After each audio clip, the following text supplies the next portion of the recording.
മുംബൈ ഭീകരാക്രമണ കേസിലെ പ്രതി തഹാവൂർ റാണയെ ഇന്ന് ഇന്ത്യയിൽ എത്തിച്ചേക്കും.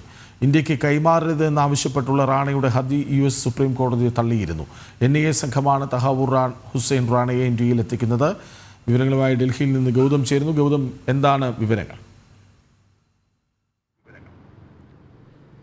കൃഷ്ണരാജ്, ഭാരതത്തെ സംബന്ധിച്ച് വലിയൊരു നയതന്ത്ര വിജയം തന്നെയാണിത്. കാരണം വർഷങ്ങളായി തന്നെ മുംബൈ ഭീകരാക്രമണത്തിൻ്റെ പ്രധാന സൂത്രധാരൻ തഹാവൂർ റാണയെ തിരിച്ച് വിട്ടുകിട്ടുന്നതിന് വേണ്ടിയുള്ള വലിയ ശ്രമങ്ങൾ ഇന്ത്യ നടത്തിയിരുന്നു. ഏറ്റവും ഒടുവിൽ ട്രംപ് അധികാരത്തിലേറിയതിന് ശേഷം വീണ്ടും നടത്തിയിട്ടുള്ള നയതന്ത്രപരമായ ചില ചർച്ചകളുടെയും മറ്റും അടിസ്ഥാനത്തിലാണ് ഇയാളെ എത്രയും വേഗം ഇന്ത്യക്ക് കൈമാറാനുള്ള തീരുമാനം അമേരിക്കൻ ഭരണകൂടം കൈക്കൊണ്ടത്. എന്നാൽ അതിനുശേഷവും തഹാവൂർ റാണയെ അമേരിക്കൻ US സുപ്രീം കോടതിയെ സമീപിക്കുകയും തന്നെ ഇന്ത്യക്ക് കൈമാറരുത് എന്നൊരു ഹർജി വീണ്ടും സമർപ്പിക്കുകയും ചെയ്തു. താൻ പാകിസ്ഥാനിൽ ജനിച്ച മുസ്ലിം ആയതിനാൽ, പാക് മുസ്ലിം ആയതിനാൽ ഇന്ത്യയിലെ ജയിലുകളിലും അല്ലെങ്കിൽ ഇന്ത്യയിലെ അന്തരീക്ഷത്തിലും തനിക്ക് മോശമായ അവസ്ഥകൾ നേരിടേണ്ടി വരും എന്നതായിരുന്നു തഹാവൂർ റാണയുടെ പ്രധാനപ്പെട്ട വാദം എന്നത്. എന്നാൽ ഇത് കഴിഞ്ഞ ദിവസം US സുപ്രീം കോടതി തള്ളി. നേരത്തെയും തഹാവൂർ റാണ ഇത്തരം വിഷയങ്ങൾ ചൂണ്ടിക്കാണിച്ചുകൊണ്ട് US കോടതികളിൽ ഹർജി നൽകിയിരുന്നുവെങ്കിലും കോടതികൾ അത് തള്ളിയിരുന്നു. ഏറ്റവും അവസാനം നൽകിയ ഹർജിയും ഇന്നലെ